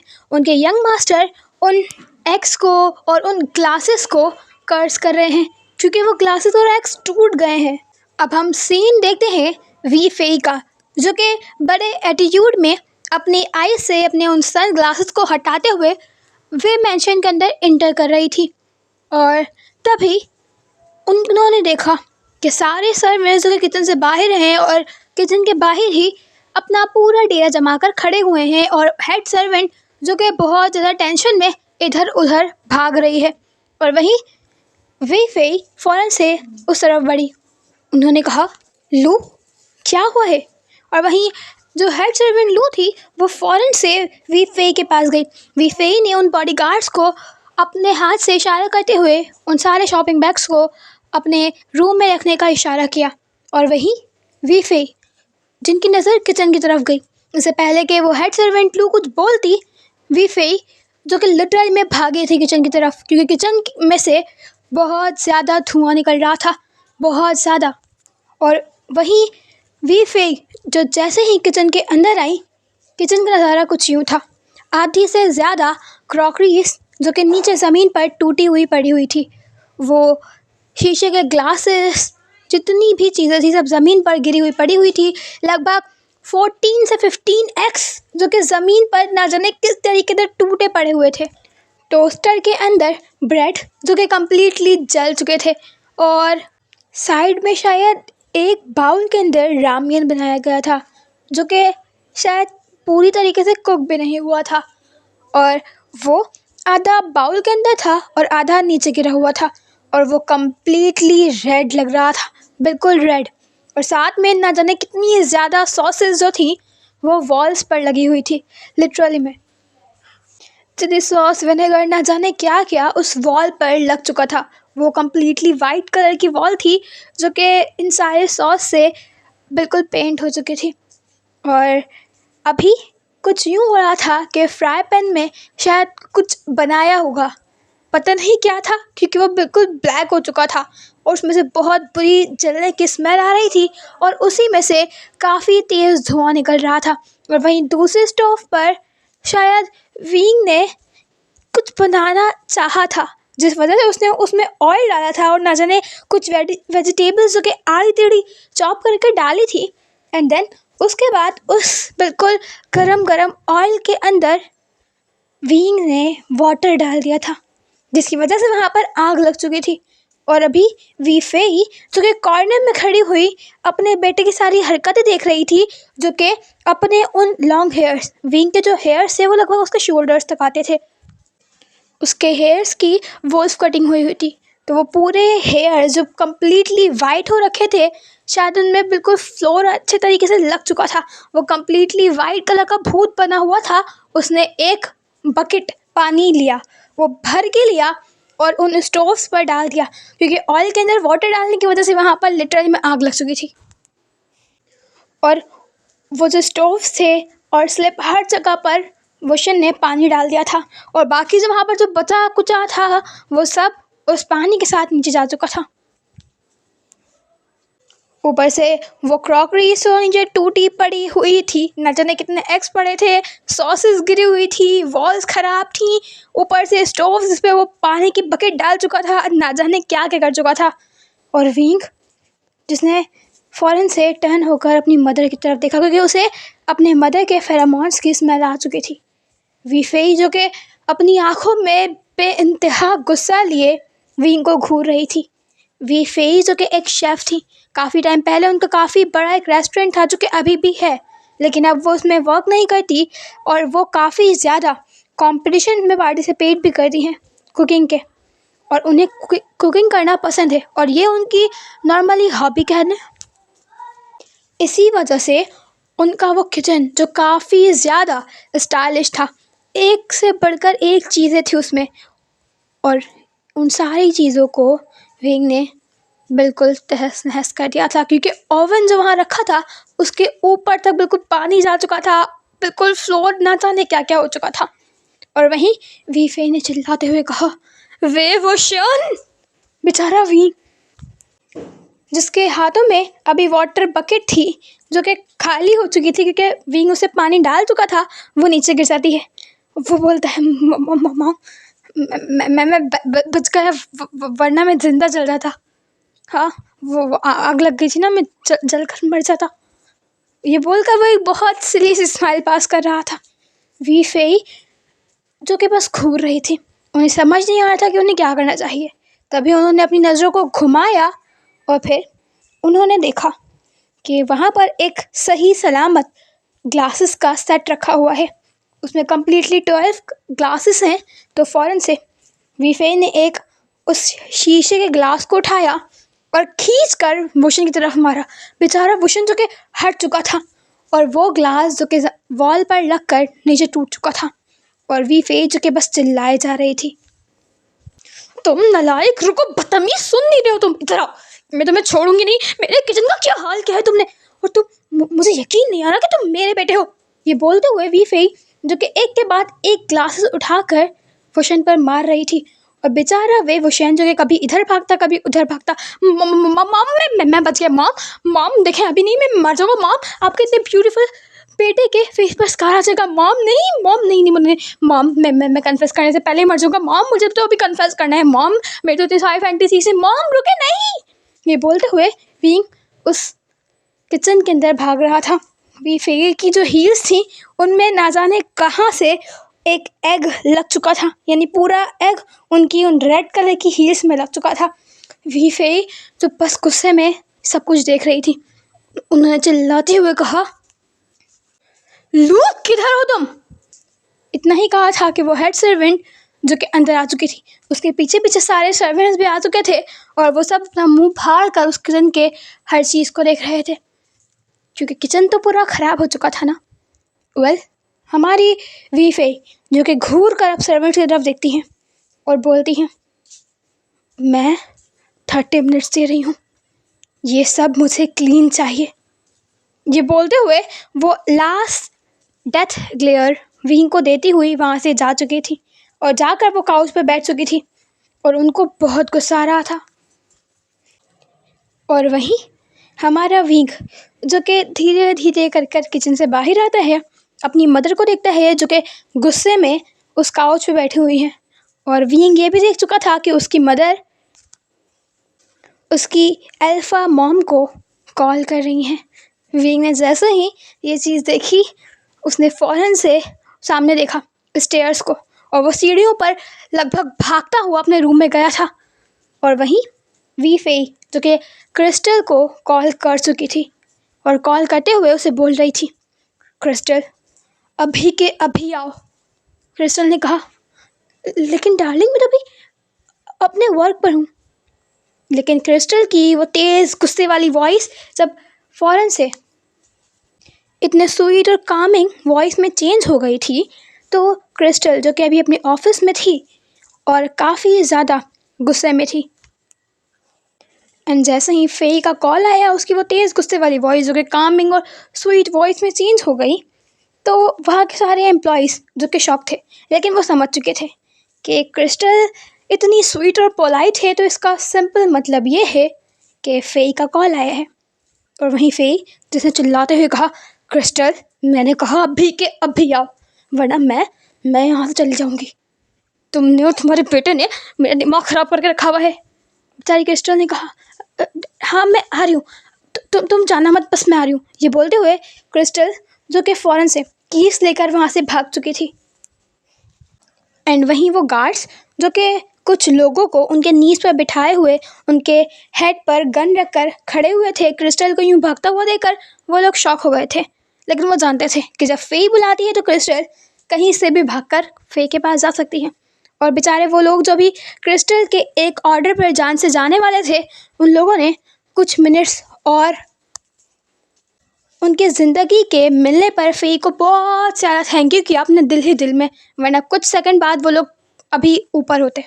वेल, क्रिस्टल जो कि घर में आ चुकी थी और विंग जो कि जल्दी से एक बाथ ले चुका था, उसने कम्प्लीटली बाथ लिया। उसके अंदर से जो वो एग्स की स्मेल आ रही थी वो सब हटाई एंड देन परफ्यूम लगाकर वो फ़ौरन से नीचे आया। और जब वो नीचे आया तो उसने देखा कि फेई जो कि चिल्ला चिल्ला कर क्रिस्टल से विंग की वो सारी बुराइयां कर रही है या उसकी शिकायत लगा रही है। तुम्हारा बेटा ऐसा है, तुम्हारा बेटा वैसा है, मेरी ज़िंदगी ख़राब हो गई है, मैं क्यों आई यहाँ पर, और बस ब्ला ब्ला ब्ला। बेचारा विंग जो कि ऑकवर्डली स्माइल करता हुआ वहाँ से निकलने की कोशिश में था कि तभी क्रिस्टल की आवाज़ आती है, विंग कहाँ जा रहे हो तुम। बेचारा विंग जो कि रुक चुका था। क्रिस्टल विंग को घूर रही थी और वहीं विंग ने कहा, मम आप वो कुछ भी नहीं हुआ था, ये बोलकर वो सिली सी स्माइल कर रहा था। एंड वहीं क्रिस्टल और फेई जो कि अब दोनों विंग की तरफ देख रहे थे। अब हम देखते हैं कुछ मिनट्स के बाद का सीन, जहाँ पर क्रिस्टल और फेई दोनों के दोनों काउच पे बैठे हुए हैं और क्रिस्टल और फेई के सामने विंग खड़ा हुआ है। और फौरन से फेई ने पूछा, तुम मेरे किचन में क्या कर रहे थे? हाँ, तुम्हें कुछ चाहिए था? तो वहाँ सर्वेंट्स थे और तुम क्या बनाना चाह रहे थे? इस पर विंग ने थोड़ा सा स्माइल करते हुए कहा। वो ये बोलता हुआ वो फिर से एक जगह काउच पे बैठ गया क्रिस्टल और फेई के सामने। उसने कहा, वो एक्चुअली मदर, वो ना वो मेरा ओमेगा जो है ना, मैं चाहता था कि मैं उसे कुछ अपने हाथों से खिलाऊं बनाकर। ये बोलते हुए वो बहुत तेज़ी का ब्लश कर रहा था। फेई और क्रिस्टल जो कि एक दूसरे की तरफ देखते हैं। क्रिस्टल जो कि बोलती है, तुम्हें समझ में आ रहा है? तो मुझे बस ये सोचकर बेचारे ओमेगा के लिए बुरा लग रहा है कि तुम कहीं अगर सक्सेसफुल हो जाते कुछ बनाने के लिए, तो तुम कहीं उसमें किसी सॉस की जगह कोई मच्छर मारने वाली दवाई ना मिला देते और फिर अपना ओमेगा तुम करते रहते। जैसे ही विंग ने सुना उसने कहा, मम। इस पर क्रिस्टल ने कहा, सच बोल रही हूँ मैं, तुम अपने ओमेगा को क्या खिलाना चाह रहे थे? हाँ। फेई ने भी उसकी बात का सपोर्ट करते हुए कहा, तो तुम्हें वांग जी को कुछ अच्छा खिलाना चाहिए। और तुम लिटरली में विभूषण, तुम जो कि इतने खमचोर हो, तुम किचन में गए हो। वाह वाह वाह वाह, हमारे लिए तो आज तक कभी कुछ बना नहीं, ओमेगा आ गया तो उसके लिए किचन तक पहुंच गए, हमें तो एक गिलास पानी तक नहीं पिलाया।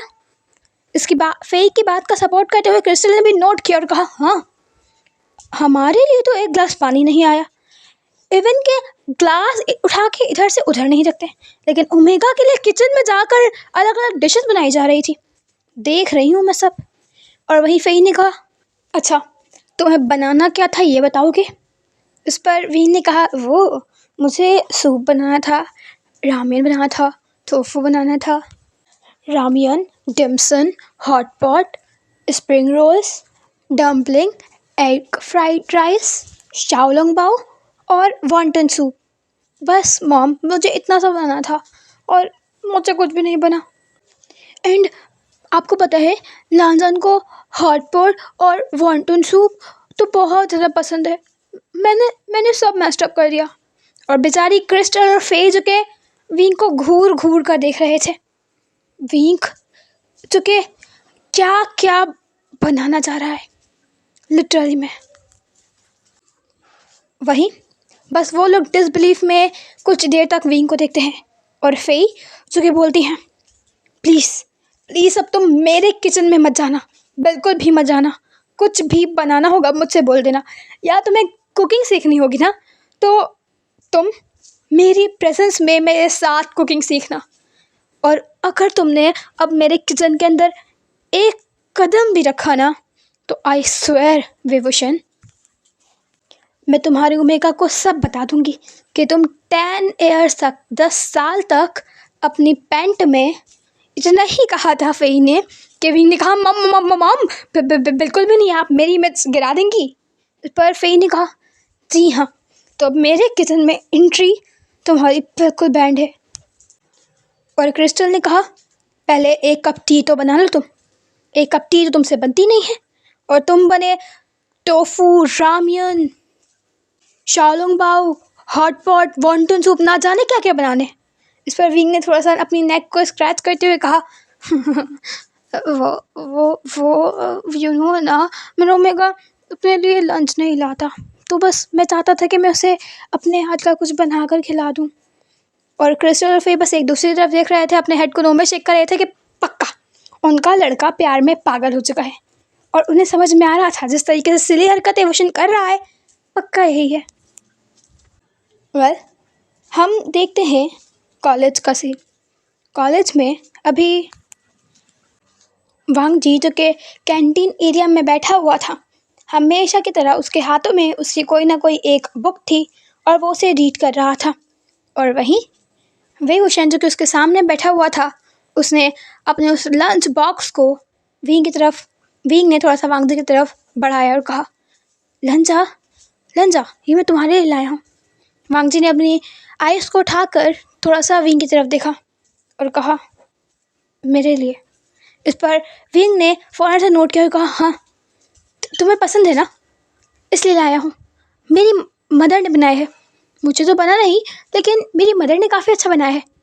तुम ट्राई करो ना और बताओ कैसा बना है। आई स्वेयर, मैंने तुम्हें हर चीज़ परफेक्ट करी है जैसे तुम्हें पसंद है। और इसमें स्पाइसेस बिल्कुल भी नहीं है, बिल्कुल भी नहीं, बस थोड़ा सॉल्ट, थोड़े सॉसेस है और कुछ भी नहीं है, पक्का। और वहीं वांग जीजू के पास विंग के एफर्ट्स को देख रहा था। अब इन सब चीज़ों को होते हुए लगभग 4 मंथ गुजर चुके थे। विंग के एफर्ट्स वाकई में काबिले तारीफ़ थे। कभी उसे पता चल जाए कि वांग जी को ये वाली बुक पसंद है तो वो कहीं से भी उसे ढूंढ कर लाता। कभी उसे पता चल जाए कि वांग जी को ये वाली चॉकलेट पसंद है तो वो ला ला कर देता, इतना ला कर देता कि वांग जी का उसे दिल ही भर जाता। हर रोज़ अलग अलग कलर के वांग जी को फ्लावर्स ला कर देना। हमेशा उसके आसपास किसी बॉडी गार्ड की तरह घूमना ताकि कोई भी अल्फा उसे इवन देख तक ना पाए। और कहीं ना कहीं वांग जी को ये सब पसंद आता था, बहुत ज़्यादा पसंद आता था, क्योंकि ऑफ कोर्स इस कुछ वक्त में वे वुशन उसका पसंदीदा शख्स जो बन चुका था और वो काफ़ी ज़्यादा विभूषण से अटैच्ड हो चुका था, या कहें तो वो लव कर चुका था। अब हम सीन देखते हैं काफ़ी अच्छे से डेकोरेटेड सी का। हाँ, यानी वो बीच था जहाँ पर समुद्र की लहरें उठ रही थी और अभी कम से कम समझ लो इवनिंग का टाइम था। सूरज जो कि धीरे धीरे कर ढल रहा था। इस टाइम सनसेट हो रहा था और उस बीच का माहौल काफ़ी ज़्यादा अच्छा लग रहा था। पानी थोड़ा थोड़ा ऑरेंज टाइप लग रहा था, बिकॉज वो सनसेट इतना ज़्यादा ब्यूटीफुल लग रहा था। तो कहीं ना कहीं उसका जो शैडो होता है ना, वो उस वाटर पे पड़ रहा था। और वहीं वहाँ पर वो बीच काफ़ी ब्यूटीफुल तरीके से डेकोरेटेड था और उसके बीच में लान वांग जी खड़ा हुआ था जिसके आइज पर ब्लाइंड फोल्ड था। और वहीं विंग जो कि काफ़ी अच्छे तरीके से ड्रेस्ड अप था। वांग जी ने कहा, विंग अब तो खोल दो। विंग, कहाँ लाए हो मुझे? सब घर पर वेट कर रहे होंगे। विंग देखो, शूशू टेंस हो जाएंगे। एक्चुअली अभी लेंस चैन जो के यूएस में थे और जो उसके अंकल थे वांग जी सिर्फ उनके साथ रहा करता था। और वहीं वांग जी जो कि पता नहीं कहाँ खड़ा हुआ है, उसे यही नहीं पता, बिकॉज वे वो शन ना जाने किस जगह पर ले आया है। उसकी आंखों पर ब्लाइंड फोल्ड है और वो कब से बोल रहा है कि विंग मैं अब इसे हटा रहा हूँ। विंग विंग विंग कहाँ हो तुम? ये बोलता हुआ वांग जी अब आगे पीछे जाना स्टार्ट कर चुका था, अपने हाथों को मारना स्टार्ट कर चुका था, लेकिन उसने देखा कि उसे विंग की कोई भी आवाज़ नहीं आ रही है। वांग जी ने जल्दी से अपने ब्लाइंड फोल्ड को हटाया तो वो देखकर शॉक था, बिल्कुल शॉक, क्योंकि वहाँ पर सामने उसके विंग खड़ा हुआ था जो उसको बहुत अपनी उस चमकती हुई आंखों के साथ देख रहा था। उसके लिप्स पर बहुत ब्राइट स्माइल थी एंड देन वो अपने नीज़ पर बैंड हो गया और वो नीज़ पर बैंड होने के बाद अपने पॉकेट से एक रिंग निकालता है। वांग जी को तो लग रहा था कि उसके आसपास एक म्यूज़िक बज रहा है और वाकई में वहाँ पर म्यूज़िक बज भी रहा था। वो डेकोरेशन भी काफ़ी ज़्यादा ब्यूटीफुल थी। वांग जी की नज़रें भी गईं जहाँ पर क्रिस्टल और फेई जो कि स्माइल करते हुए उन दोनों को देख रहे थे। एंड वहीं वांग जी जिसने कहा, विंग, लंजा। अब इस बार विंग ने कहा, लंजा। ये बोलते हुए उसने उस रिंग को उस बॉक्स से निकाला और फिर उसने वांग जी की तरफ अपने हाथों को बढ़ाया। वांग जी जो कि कुछ सोच रहा था, समझ नहीं आया था उसे क्या बोले वो। उसे अच्छा लग रहा था। हाँ, उसे याद है उसके अंकल ने कहा था कि उसे इस लड़के से दूर रहना है, लेकिन वो नहीं रह पाएगा। वो चाह कर भी अब नहीं रह पाएगा, कभी नहीं रह पाएगा। और विंग जिसने वांग जी के हाथ को पकड़ा और खुद ही उसके रिंग फिंगर के अंदर डाल दिया। उसने वांग जी के जवाब का इंतज़ार भी नहीं किया। उसने कहा, लिंजा, यू विल मैरी मी। उसने विल यू मैरी मी नहीं कहा था, क्या तुम मुझसे शादी करोगे। उसने ये कहा था, यू विल मैरी मी, यानी तुम मुझसे शादी करोगे। वो सवाल नहीं कर रहा था, वो डिक्लेयर कर रहा था, वो बता रहा था कि तुम मुझसे करोगे। वो सवाल नहीं कर रहा था। लज्जा घूर घूर कर विंग को देख रहा था। उसने कहा, विंग, ये कैसा प्रपोजल होता है। विंग ने कहा, कैसा कैसा मतलब भाई, मैं अफोर्ड नहीं कर सकता कि तुम मुझे मना कर दो। ये बोलता हुआ विंग खड़ा हो गया। उसने वांग जी का हाथ पकड़ लिया। वांग जी ने कहा, अगर मैं मना कर दूं तो। इस पर विंग ने कहा, अगर आप मुझे मना कर देंगे तो मैं आपको किडनैप कर लूँगा और अपने रूम में हमेशा के लिए बंद कर दूँगा। क्योंकि मैंने कहा ना, मैं अफोर्ड नहीं कर सकता, बिल्कुल भी नहीं कर सकता कि तुम मेरे अलावा कभी भी किसी और के पास जाओ या मुझसे दूर जाओ। सो इस बारे में सोचना भी मत। और अगर तुमने कभी सोचा भी ना लंजा, तो याद रखना, जिस शख्स के बारे में सोचोगे ना, तुम्हें वो ज़मीन के नीचे नजर आएगा। और याद रखना, तुम क्या चाहोगे इस दुनिया में तुम्हें हर चीज़ मिलेगी। तुम जो चाहते हो तुम्हें हर वो चीज़ दूंगा लाकर, लेकिन तुम मुझसे दूर अब कभी नहीं जा सकते। तुम्हें मुझसे दूर जाने की इजाज़त नहीं है, बिल्कुल भी नहीं है। ये बोलते हुए विभूषण काफ़ी ज़्यादा सीरियस हो चुका था। आंखों में एक अलग सा जुनून था, अलग सा ऑब्सेशन था कि वो डिक्लेयर कर रहा हो। वांग जी ने काफ़ी दफ़ा ये आँखें देखी हैं, काफ़ी दफ़ा इसमें जॉलीनेस हुआ करता था, थोड़ी सा नॉटीपना हुआ करता था, प्यार हुआ करता था, लेकिन ऑब्सेशन, पागलपन, जुनून, अभी इस टाइम पर वांग जी देख रहा था। और शायद ये वही इमोशंस थे जो वुशन ने वांग जी को फर्स्ट टाइम देखने के बाद फील किए थे। और अभी वांग जी जो वुशन की आंखों में देख रहा था, पता नहीं क्या हुआ, उसके लेग्स शिवर करने लग गए। वो नहीं जानता ये आंखें क्या असर कर रही हैं, क्या डिक्लेयर कर रही हैं, क्योंकि वुशन ने पूछा नहीं था, उसे बताया था। और वैसे भी वांग जी अब चाहता भी नहीं है वुशन से दूर जाना, बिल्कुल भी। और कहीं ना कहीं वांग जी जानता भी है कि वुशन कहाँ से बिलोंग करता है, वो ताल्लुक कहाँ से रखता है। वो अंडरवर्ल्ड में काफ़ी अच्छी तरीके से अपनी पहचान रखता है, काइंड ऑफ गैंगस्टर या माफिया टाइप। और अगर वुशन चाहता तो वो उसे पहले ही कुछ भी कर सकता था उसके साथ, और फोर्सफुली कुछ भी करवा सकता था, लेकिन उसने उस टाइम तक वेट किया, उस टाइम को आने दिया जब तक वांग जी खुद वुशन से कंप्लीटली अटैच्ड हो जाए और उसके प्यार में गिर जाए। और यही अभी हो रहा था कि वांग जी अब चाह कर भी वुशन से कभी दूर नहीं जा सकता था, और कभी वो चाहता भी नहीं था। वेल, वांग जी ने कहा, लेकिन अंकल नहीं मानेंगे। इस पर विंग ने स्माइल करते हुए कहा, रंजा, तुम्हारे अंकल क्यों नहीं मानेंगे, ऑफ कोर्स मान जाएंगे। हम अभी जा रहे हैं ना, अभी पूछते हैं, अभी पता चल जाएगा तुम्हारे अंकल मानेंगे कि नहीं मानेंगे। ये बोलते हुए उसने स्माइल करा। वो लोग वहाँ पर काफ़ी अच्छे से डिनर करते हैं। एंड अब लगभग नेक्स्ट डे वो लोग पहुँच चुके थे लैंड मैंशन के अंदर। वांग जी काफ़ी ज़्यादा नर्वस था कि क्या होगा क्या होगा, किसी को कुछ समझ नहीं आ रहा था। और अभी सिर्फ़ और सिर्फ लैंड चिरैन थे और काफ़ी ज़्यादा सर्वेंट थे लैंड मैंशन के अंदर। और अब फ़ौरन से जैसे ही क्रिस्टल और फेई को लैन चिरेन देखते हैं, मानो उनके पैरों के नीचे से ज़मीन खिसक गई हो। क्रिस्टल और फेई को तो वो फिर भी टॉलरेट कर सकते हैं, लेकिन क्रिस्टल जैसे ही ये नाम लैन चिरेन के कानों में गूंजा, उन्हें याद आया था ये क्रिस्टल है कौन। लेकिन जैसे ही क्रिस्टल और फेई थोड़ा सा साइड हटे थे, उनके बीच में वेवोशन आगे खड़ा हुआ था, जिसके फेस पर एक स्माइल थी। लैन चिरेन जो कि थोड़ा पीछे हो गए थे, लैन चिरेन जो कि जिनके हाथों में अभी एक स्टिक थी जो कि धीरे से छूट गई। लैन चिरेन ने कहा, आप लोग? और वहीं उन लोगों ने कहा, अंदर नहीं बुलाएंगे। और अभी सीन कुछ यूँ था, लैन चिरेन जो कि काउच पे बैठे हुए थे, लैन चिरेन के बराबर में वेवोशन बैठा हुआ था, मतलब बिल्कुल लैन चिरेन के बराबर में। और वहीं एक अलग काउच पर क्रिस्टल और फेई बैठे थे, और उन्हीं के बराबर में यानी फेई के बराबर में ही लान वांगजी बैठा था। लान वांगजी ने कहा, अंकल मैं पसंद करता हूँ, मैं मैरिज करना चाहता हूँ, प्लीज़ अंकल मान जाए ना। और वहीं लैन चिरेन ने कहा, हाँ ठीक है, तुम लोग सबके सामने इंगेजमेंट कर लो, और फिर बाद में तुम लोग अपनी स्टडीज़ के बाद मैरिज कर लेना। इस पर वांगजी ने अपनी बड़ी बड़ी आंखें करके अपने अंकल की तरफ देखते हुए कहा, अंकल आप मान गए?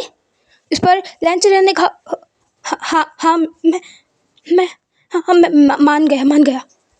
इस पर फ़ौरन से वांगजी ने कहा, thank you so much uncle, thank you. वांगजी जो कि बहुत खुश था, बहुत खुश। और वहीं फेई ने वांगजी को हक कर लिया और स्माइल किया। वांगजी को यकीन नहीं होता कि उसके अंकल मान गए, लिटरली में उनके अंकल मान गए। इतनी आसानी से कैसे मान सकते हैं उसके अंकल? वांगजी को लगा था उसके अंकल बहुत सुनाएंगे, ना जाने क्या क्या करेंगे, लेकिन उसके अंकल मान गए, वो भी एक दफ़ा में मान गए। और वहीं लैन चिरेन जो कि बिल्कुल स्टिफ बैठे हुए थे, लैन चिरेन के बराबर में वेवोशन बैठा हुआ था। लैन चिरेन को अपनी पीठ पर कुछ चुभता हुआ महसूस हो रहा था, हाँ, क्योंकि वो एक गन थी जो कि कब से वेवोशन लैन चिरेन के पीछे बिल्कुल टाइटली लैन चिरेन की पीठ पर पुश कर रहा था, प्रेस कर रहा था। लैन चिरेन जिनकी सांसें रुकी हुई थी, अटकी हुई थी, क्योंकि वुशन ने उनके सामने ही उस गन को लोड किया था। वुशन का हाथ उस ट्रिगर पर था और वुशन ने उस गन को यानी लैन चिरेन के थोड़ा सा पीछे ही उनके पीठ पर प्रेस किया हुआ था। वांगजी की नज़रें उस पर कभी गई नहीं, बिकॉज वो लोग काउच पे बैठे हुए थे।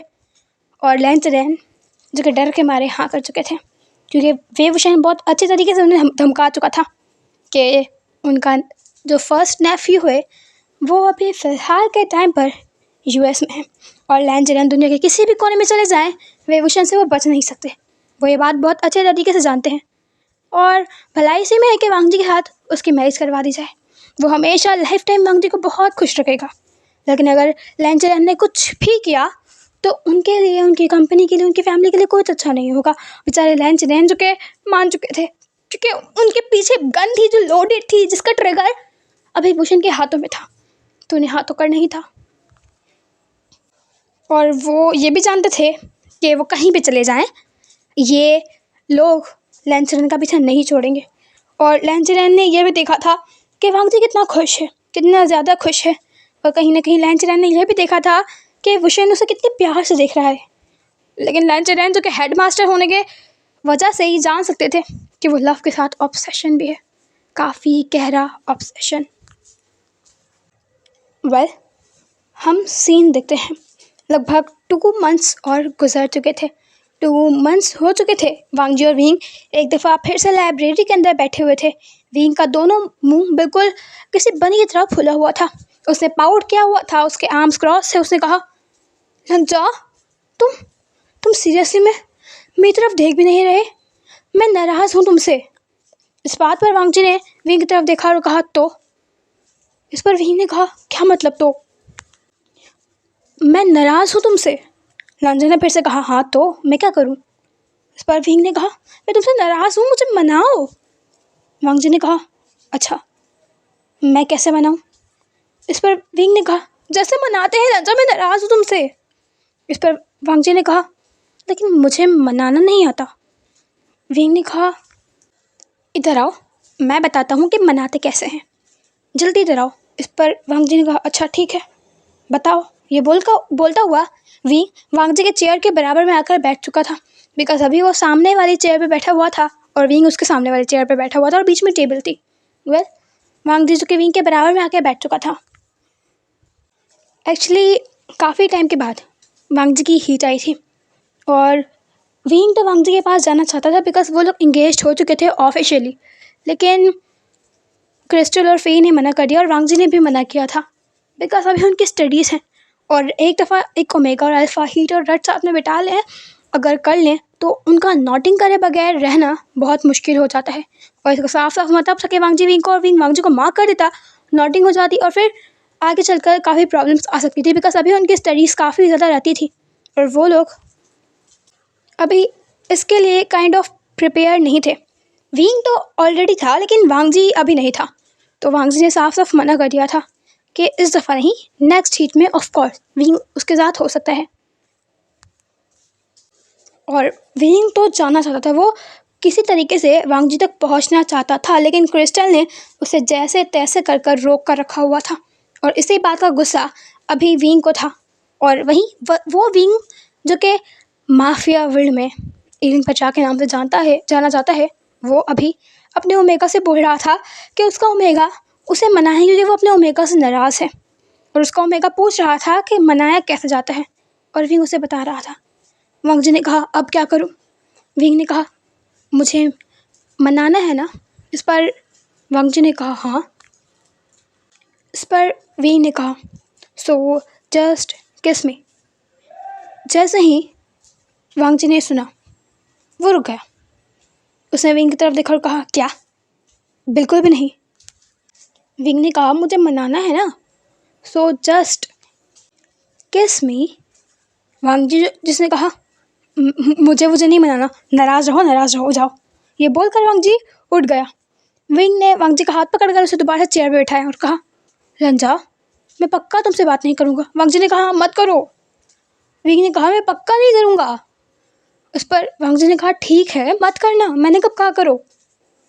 विंग ने कहा सीरियसली रंजा मैं पक्का मान जाऊँगा, बस तुम एक दफ़ा, सिर्फ एक दफ़ा। इस पर वांग जी चुप हो, उसने कहा अच्छा ठीक है, सबसे पहले अपनी आइज़ क्लोज करो। विंग ने कहा हो अच्छा थैंक यू। ये बोलकर विंग ने फ़ौरन से अपनी आंखों को टाइटली बंद कर लिया। लंजा करो ना, लंजा मैं वेट कर रहा हूँ, लंजा। ये बोलकर विंग ने जैसे ही आंखें खोला उसने फ़ौरन से पूरी लाइब्रेरी में देखा, लेकिन लान वांग जी उठकर वहाँ से भाग चुका था। लिटरली में वो भाग गया था और विंग जी के गुस्से में अपने पाँव पटक रहा था। अब हम एक और सीन देखते हैं।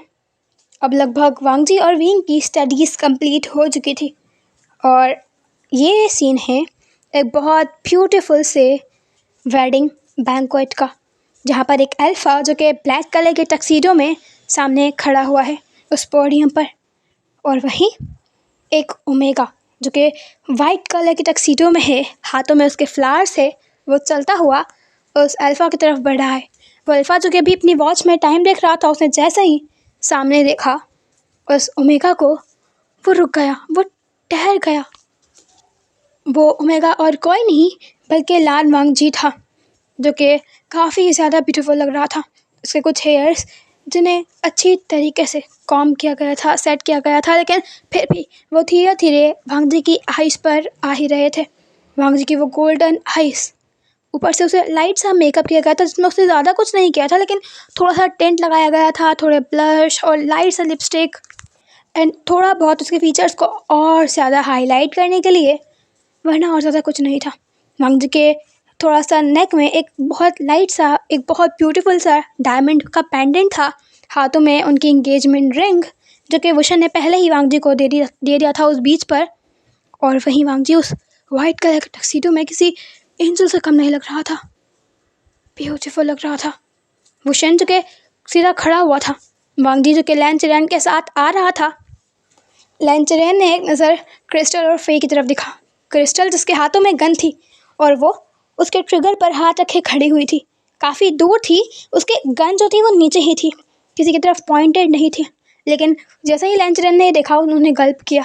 वांग जी की दूसरी तरफ लैन चेरेन थे जो कि काफ़ी ज़्यादा स्माइल करते हुए वांग जी को विंग की तरफ ला रहे थे। विंग भी अपनी फुल ग्लोरी में वहाँ खड़ा हुआ था, अपने उस ब्लैक कलर के टक्सीडो के अंदर। लेकिन जैसे ही उसने वांग जी को क्लियरली अपने सामने खड़े हुए देखा। उसकी नोज से हल्का सा ब्लड निकला और धड़ाम, वो माफिया किंग जो कि उस पोडियम पर, उस वेडिंग पोडियम पर नीचे की तरफ गिर चुका था। हर कोई देखकर शॉक हो चुका था। हर तरफ बिल्कुल शोर मच चुका था क्योंकि विंग जो कि अनकॉन्शियस होकर नीचे गिर गया था। वांग जी को बिल्कुल पैनिक हो गया था। उसके हाथों से उसका जो फ्लावर था, जो वांग जी लेकर आ रहा था, वो फ्लावर नीचे गिर गया और वो फौरन से नीचे झुका। उसने कहा, विंग विंग विंग क्या हुआ है? विंग उठो। क्रिस्टल फे जो कि भागते हुए विंग की तरफ बढ़े कि आखिर विंग को हुआ क्या है। वहीं पर डॉक्टर्स को जल्दी से बुलवाया गया और फ़ौरन से विंग जो कि कुछ टाइम के बाद होश में आया और डॉक्टर्स ने बताया कि विंग को शॉक लग गया है। शायद इनका ओमेगा इन्हें ब्यूटीफुल लग इतना रहा था कि ये शॉक के मारे यहाँ पर अनकॉन्शियस होकर गिर चुके हैं। हर कोई तो बस शॉक था। क्रिस्टल और फेई जो कि अपने हाथ पर एक दफ़ा देखते हैं एंड देन अपने उन्हीं हाथों को अपने सर पर बहुत ज़ोर का मारते हैं। और वहीं वुशन को थोड़ी देर के बाद होश आ चुका था। उसने वांग जी की तरफ देखा और कहा, लंजा तुम इतने ब्यूटीफुल क्यों लग रहे हो? वो इतनी प्यारी तरीके से बोल रहा था कि वांग जी जो कि बस विंग की तरफ देख रहा था। वहाँ पर जितने भी लोग आए थे, काफ़ी ज़्यादा मीडिया थी, काफ़ी ज़्यादा, लेकिन विंग को इन सबकी परवाह नहीं थी और वो वांग जी को इतना ब्यूटीफुल देखकर वहाँ पर अनकॉन्शियस हो गया था क्योंकि उसे अपनी आंखों पर यकीन नहीं आ रहा था। वेल, जैसे तैसे कर कर उनके वो वेडिंग रिचुअल्स जो कि कम्प्लीटली ख़त्म हो जाते हैं and now they are wedded husband and husband. अब हम सीन देखते हैं लगभग 5 सालों के बाद का। एक 4 साल का बच्चा जो कि बहुत क्यूट है, बहुत ज़्यादा क्यूट। उसके हेयर्स थोड़े से कर्ली हैं। उसके हाथों में उसका एक टैब है और वो उसमें कुछ कार्टून्स जैसा देख रहा है और बेड पर बैठा हुआ है। और वहीं वांग जी जो कि काफ़ी ज़्यादा रेड हो रहा है। विंग जिसने वांग जी की उस वेस्ट में हाथ डाला हुआ है, उसे कुछ क्लोज किया हुआ है और कह रहा है, लंजा जस्ट एक दफ़ा किस करो ना प्लीज़, मैं तुम्हें कितना ज़्यादा वेट कर रहा हूँ तुम्हारा। ये बोलकर विंग जो कि वांग जी के लिप्स पर झुकने लग गया और वहीं वांग जी जिसने विंग को पुश किया और कहा, विंग तुम्हें बिल्कुल भी शर्म नहीं आती? यहाँ पर हमारा बच्चा है। जैसे ही विंग ने सुना उसने कहा, शर्म करने के लिए तुम हो ना लंजा। और ये सिजोई, ये बोलते ही उन्हें सिजोई की तरफ देखा। सिजोई ने फ़ौरन से कहा, हाँ डैडा। इस बात पर विंग ने कहा, आपको कोई प्रॉब्लम है? इस पर सिजोई ने कहा, नहीं डैडा। ये बोलकर वो क्यूटली अपने फादर की तरफ देखने लग गया। वो बहुत मासूम सा, इनोसेंट सा बच्चा था, बिल्कुल भी कनिंगनेस उसमें बिल्कुल भी नहीं थी। विंग ने कहा, देखा लंजा, हमारे बच्चे को कोई भी प्रॉब्लम नहीं है, एक दफ़ा करो ना प्लीज़, जस्ट एक दफ़ा किस करो ना लंजा। ये बोलते हुए वो बहुत क्यूटली साउंड कर रहा था। सिजोई ने कहा, क्या कर रहे हैं बाबा? ये बोलते हुए वो फ़ौरन से अपने बाबा की तरफ देखने लगा और वहीं फ़ौरन से विंग ने कहा, सिजोई एक्चुअली हमें ना आपके एक लिटिल ब्रदर या सिस्टर को डाउनलोड करना है, तो ना अपनी मदर से बोलो ना कि एक और आपका ब्रदर और सिस्टर डाउनलोड करवा दें मेरे साथ मिलकर। इस पर सिजोई जो कि बहुत खुश हो गया, उसने कहा, क्या आप लोग ब्रदर सिस्टर डाउनलोड करने वाले हैं? कैसे करते हैं बाबा, मुझे भी बताएं, मैं भी आपके साथ देखूंगा। इस पर विंग ने कहा, सिजोई यही तो बात है ना, आप अगर अपनी ग्रैंड माँ के पास जाओगे ना फिर ही हम लोग ये कर सकते हैं। तो क्या आप अपनी मामा से बोलो ना कि वो हम मेरे साथ मिलकर एक न्यू सिस्टर को या फिर ब्रदर को डाउनलोड करवा दें और आप ग्रैंड माँ के पास चले जाओ। इस पर फ़ौरन से सिजोई ने कहा, मामा करवा दो ना, फादर कह रहे हैं मुझे भी चाहिए, प्लीज़ कैसे डाउनलोड होता है? ये बोलकर वो बहुत ज़्यादा खुश साउंड कर रहा था। इस पर विंग ने कहा, हम तो कर लेंगे सिजोई, जाओ आप ग्रैंड माँ के पास जाओ, तभी हो सकता है ये। इस पर सिजोई ने कहा, ओके बाबा। ये बोलते हुए सिजोई अपने टैब को, अपने टॉयज़ को कलेक्ट करता हुआ वहाँ से अपने ग्रैंड माँ के रूम की तरफ भाग चुका था। वो काफ़ी ज़्यादा अटैच्ड है क्रिस्टल और फे से। और वहीं वांग जी जो कि थोड़ा सा ब्लश कर रहा था, उसने कहा, विंग तुम कैसी कैसी बातें कर रहे हो, अगर उसने जाकर बोल दिया उनसे तो। इस पर फ़ौरन से विंग ने कहा, क्या हुआ, बोल दिया तो बोल दिया, उन्हें भी एक गुड न्यूज़ मिल जाएगी। ये बोलकर विंग जो कि वांग जी की तरफ बढ़ा और वांग जी ने अपने कदम पीछे ले लिए एंड देन उनका रूम का डोर बंद हो गया। That's all for today. ये छोटा सा वन शॉट आपको कैसा लगा? बहुत क्यूट स्टोरी थी। सो आपको ये कैसी लगी ज़रूर से बताना। अपने रिव्यूज़ कमेंट सेक्शन में देना मत भूलना। एंड चैनल को सब्सक्राइब नहीं किया तो जल्दी से कर देना। Stay connected with your author Nova. Take care and bye bye.